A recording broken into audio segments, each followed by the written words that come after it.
सोचिए अगर दुनिया की 20% लिक्विफाइड नेचुरल गैस की सप्लाई अचानक खतरे में पड़ जाए, वो भी हाल ही में हुए कुछ हमलों की वजह से। सुनने में किसी फिल्म की कहानी लगती है ना, पर असल में ऐसा हो चुका है। नमस्ते। आज हम फारस की खाड़ी में हुई कुछ घटनाओं की तह तक जाएंगे। एक ऐसी चेन ऑफ इवेंट्स जिसने पूरी दुनिया के एनर्जी मार्केट्स में, आप कह सकते हैं, एक भूचाल सा ला दिया है।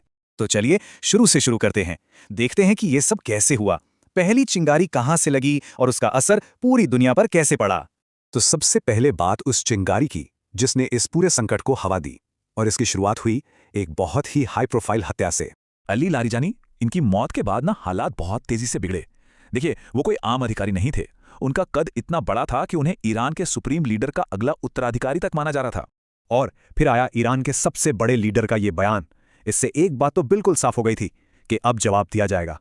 ये सिर्फ एक धमकी नहीं थी, ये तय था। तो सवाल ये था कि ये जवाब कैसा होगा और कहाँ होगा। उनका निशाना कोई मिलिट्री बेस नहीं था, बल्कि एनर्जी का एक बहुत बड़ा सेंटर था। अब आगे क्या हुआ, ये समझने के लिए पहले इस जगह को समझना बहुत जरूरी है। हम बात कर रहे हैं दुनिया के सबसे बड़े नेचुरल गैस फील्ड की। कमाल की बात यह है कि ये फील्ड एक है, पर नाम दो हैं, क्योंकि ये ईरान और कतर के बीच एक समुद्री सीमा से बटा हुआ है। और यहीं पर पूरा खेल छुपा है।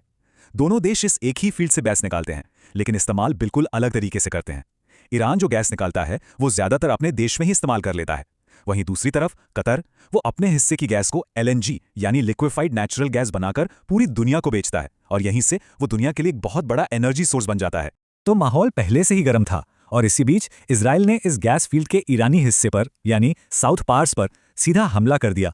इस एक हमले ने ईरान के पूरे डोमेस्टिक गैस नेटवर्क की कमर तोड़ दी। अब बारी थी ईरान के पलटवार की, और ईरान ने जवाब दिया भी, और बहुत तेजी से। लेकिन उनका निशाना इजराइल नहीं था, उनका निशाना था अपना पड़ोसी कतर, और कतर के जरिए निशाना साधा गया एक ग्लोबल सुपर पावर पर। तो सवाल उठता है, कतर ही क्यों? देखिए, ईरान की स्ट्रैटेजी बहुत साफ थी। कतर अमेरिका का एक बहुत जरूरी सहयोगी है, वहां US सेंट्रल कमांड का हेडक्वार्टर भी है। तो ईरान ने सोचा कि अगर हम अमेरिका के दोस्त पर हमला करेंगे तो अमेरिका पर दबाव बनेगा कि वो इजराइल को रोके, मतलब चोट कहीं और दी ताकि दर्द कहीं और हो। और उन्होंने हमला किया कतर के रास लफान इंडस्ट्रियल सिटी पर। यह कोई मामूली जगह नहीं है, ये वो हब है, वो सेंटर है जहां कतर अपनी सारी गैस को LNG में बदलता है और फिर पूरी दुनिया में भेजता है। और बस यहीं से ये जो एक रीजनल झगड़ा था वो एक ग्लोबल क्राइसिस बन गया। इसकी लहरें दूर तक गईं और भारत तक भी पहुंची। अब यह समझना जरूरी है कि इसका भारत से क्या लेना देना है। देखिए, भारत अपनी जरूरत की LNG का लगभग 40 से 50% यानी करीब करीब आधा हिस्सा सिर्फ कतर से खरीदता है। ये एक बहुत बड़ी निर्भरता है। तो आप सोचिए, जब कतर के मेन प्रोसेसिंग हब पर हमला होता है तो इसका सीधा असर भारत पर पड़ता है।